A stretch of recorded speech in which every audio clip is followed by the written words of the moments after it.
नमस्कार दोस्तों, आज है 1 नवंबर 2025 दिन शनिवार। यूपी की सुर्खियों में आपका स्वागत है। आइए देखते हैं फटाफट अंदाज में यूपी की खबरें। उत्तर प्रदेश में पहली बार 22 देशों के 48 राजदूत और प्रतिनिधि 29 अक्टूबर से 2 नवंबर तक एक साथ जुट रहे हैं। विदेशी मेहमान लखनऊ में बड़ा इमामबाड़ा, रूमी दरवाजा, ओडीओपी, शिल्पग्राम जैसी सांस्कृतिक विरासतों को देख रहे हैं और चिकनकारी व अवधी व्यंजनों का आनंद ले रहे हैं। वे आईआईएम लखनऊ, एचसीएल सिटी और एकेटीयू का दौरा कर राज्य की तकनीकी और प्रबंधन क्षमताओं का भी आकलन कर रहे हैं। इन्वेस्ट यूपी के जरिए राज्य सरकार उन्हें औद्योगिक नीतियों और एफडीआई अवसरों से अवगत कराएगी ताकि प्रदेश में विदेशी निवेश को बढ़ावा दिया जा सके। वाराणसी में शुक्रवार को उपराष्ट्रपति और मुख्यमंत्री योगी आदित्यनाथ नट्टू कोटाई नागरथर समुदाय की भव्य धर्मशाला नाटकोट क्षेत्रम का उद्घाटन करने पहुंचे। यहां 10 मंजिला हाईटेक धर्मशाला पूर्वांचल की सबसे बड़ी बताई जा रही है, जिसमें 140 एसी कमरे और 174 कारों की पार्किंग सुविधा है। जिस भूमि पर यह धर्मशाला बनी है उसे योगी सरकार ने भूमाफियाओं से मुक्त कराया था। कार्यक्रम में मुफ्त भोजन की व्यवस्था की गई है। उद्घाटन के बाद नवंबर से आवासीय सुविधा शुरू होगी। कार्यक्रम में यूपी और तमिलनाडु के मंत्री भी शामिल हुए, जबकि सुरक्षा और ट्रैफिक की विशेष तैयारियां की गई थी। योगी आदित्यनाथ सरकार ने लोकतंत्र को सशक्त करने के लिए बड़ा कदम उठाते हुए उत्तर प्रदेश में कार्यरत बिहार के मूल निवासियों को बिहार विधानसभा चुनाव में मतदान के लिए विशेष अवकाश देने का निर्णय लिया है। सामान्य प्रशासन विभाग के आदेश के अनुसार 6 और 11 नवंबर को बिहार के वैध मतदाताओं को वेतन सहित छुट्टी दी जाएगी ताकि वे अपने गृह जनपद जाकर मतदान कर सके। यह आदेश सभी सरकारी, अर्ध सरकारी निगमों, बोर्डों और निजी संस्थाओं पर लागू होगा। सरकार ने जिला प्रशासन को निर्देश दिया है कि आदेश का सख्ती से पालन सुनिश्चित किया जाए। मुख्यमंत्री योगी आदित्यनाथ ने यूपीडा की समीक्षा बैठक में कहा कि एक्सप्रेसवे प्रदेश की आर्थिक रीढ़ है और दिसंबर तक गंगा एक्सप्रेसवे हर हाल में पूरा हो। उन्होंने लखनऊ, कानपुर, झांसी, आगरा, अलीगढ़ और चित्रकूट में डिफेंस इंडस्ट्रियल कॉरिडोर के तहत विशेष कार्य शुरू करने के दिशा निर्देश दिए। मुख्यमंत्री ने भूमि आवंटन नीति पर सख्ती दिखाते हुए कहा कि 3 साल में कार्य न करने पर भूमि आवंटन रद्द होगा। एक्सप्रेसवे के किनारे औद्योगिक क्लस्टर और लॉजिस्टिक पार्क विकसित किए जा रहे हैं। सरकार का लक्ष्य निवेशकों को पारदर्शी और सुरक्षित माहौल उपलब्ध कराना है। गोरखपुर विश्वविद्यालय परिसर में 1 से 9 नवंबर तक प्रथम गोरखपुर पुस्तक महोत्सव आयोजित होगा, जिसका शुभारंभ मुख्यमंत्री योगी आदित्यनाथ करेंगे। नेशनल बुक ट्रस्ट द्वारा आयोजित इस साहित्यिक महाकुंभ में 100 से अधिक प्रकाशकों के स्टॉल लगेंगे और हजारों किताबें प्रदर्शित होगी। बाल मंडप में बच्चों के लिए कहानी सत्र, आर्ट क्राफ्ट और कठपुतली शो जैसी गतिविधियां होगी। साहित्यिक मंच पर प्रसिद्ध लेखकों के साथ संवाद होंगे, जबकि सांस्कृतिक संध्याओं में मालिनी अवस्थी, बिरजू महाराज कथक संस्थान और एनएसडी की प्रस्तुतियां होगी। दर्शक राष्ट्रीय ई पुस्तकालय का अनुभव भी ले सकेंगे। प्रवेश निःशुल्क होगा। उत्तर प्रदेश में खरीफ विपणन वर्ष 2025-26 के अंतर्गत पूर्वी यूपी और लखनऊ संभाग के लखनऊ, रायबरेली व उन्नाव जिलों में 1 नवंबर से धान खरीद शुरू होगी, जो 28 फरवरी 2026 तक चलेगी। पश्चिमी यूपी में यह प्रक्रिया 1 अक्टूबर से जारी है। सरकार ने धान का एमएसपी 2369 और ग्रेड ए 2389 प्रति क्विंटल तय किया है। अब तक 2.17 लाख किसानों ने पंजीकरण कराया है। किसानों को आधिकारिक वेबसाइट या यूपी किसान मित्र ऐप पर पंजीकरण कराना अनिवार्य है। योगी सरकार ने किसानों को 48 घंटे में भुगतान सुनिश्चित करने के निर्देश दिए हैं।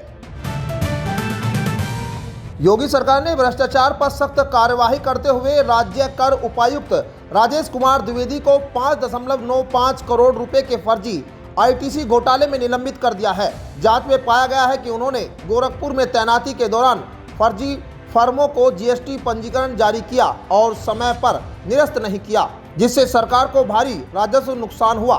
विभागीय जांच में उन्हें प्रथम दृष्टया दोषी पाया गया है, जिसके बाद उन्हें तत्कालीन प्रभाव से निलंबित किया गया। इससे पहले भी राज्य कर विभाग के 3 सहायक आयुक्तों को भ्रष्टाचार के आरोप में सस्पेंड किया जा चुका है। सपा अध्यक्ष अखिलेश यादव ने लखनऊ में प्रेस वार्ता कर योगी सरकार पर तीखा हमला बोला। उन्होंने कहा कि गन्ना मूल्य में सिर्फ 30 रुपए की वृद्धि किसानों के साथ मजाक है, इसे और बढ़ाया जाना चाहिए था। तंज कसते हुए बोले, सरकार ने गन्ना मूल्य का विज्ञापन अंग्रेजी अखबार में छपवाया, बताओ कितने किसान इसे पढ़ पाए। अखिलेश ने SIR प्रक्रिया में जाति कॉलम जोड़ने, भ्रष्टाचार, स्वास्थ्य सेवाओं की दुर्दशा और RSS पर बैन लगाने की मांग दोहराई है। साथ ही कहा कि भाजपा सरकार नाम बदलने में व्यस्त है, जबकि किसान, युवा और गरीब बदहाल है। लखनऊ में मुख्यमंत्री योगी आदित्यनाथ ने रन फॉर यूनिटी का शुभारंभ कर सरदार वल्लभ भाई पटेल को श्रद्धांजलि दी। उन्होंने कहा कि पटेल ने 563 रियासतों को मिलाकर अखंड भारत का निर्माण किया, जो सच्चे राष्ट्र नायक थे। योगी ने आह्वान किया कि जाति, भाषा, धर्म से ऊपर उठकर भारत की एकता को सशक्त बनाए।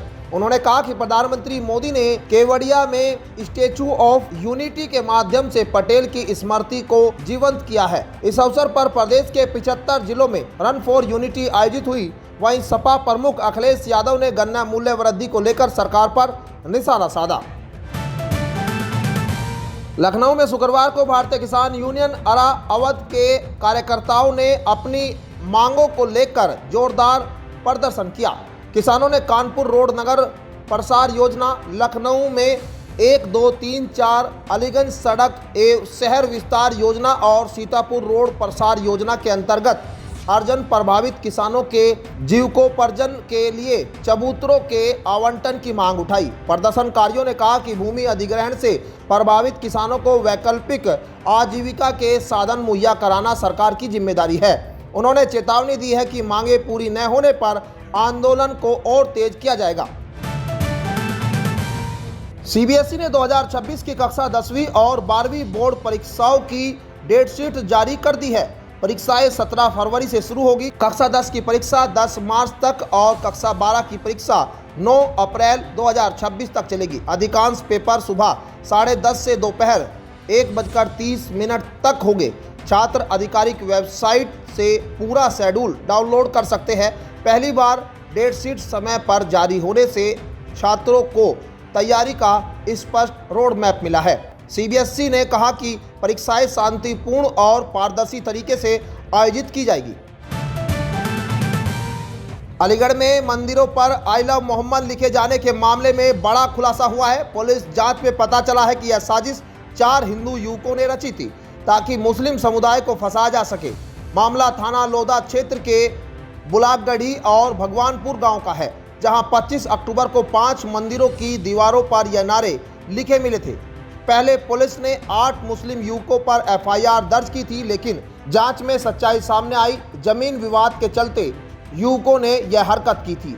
पुलिस ने चारों को गिरफ्तार कर मामले का खुलासा कर दिया है। चक्रवात मोचा के प्रभाव से पिछले 72 घंटों में हुई तेज बारिश ने किसानों की मेहनत पर पानी फेर दिया है। करीब 70 मिलीमीटर बारिश से धान की फसलें पानी में डूब गई और कई जगहों पर सड़ने लगी।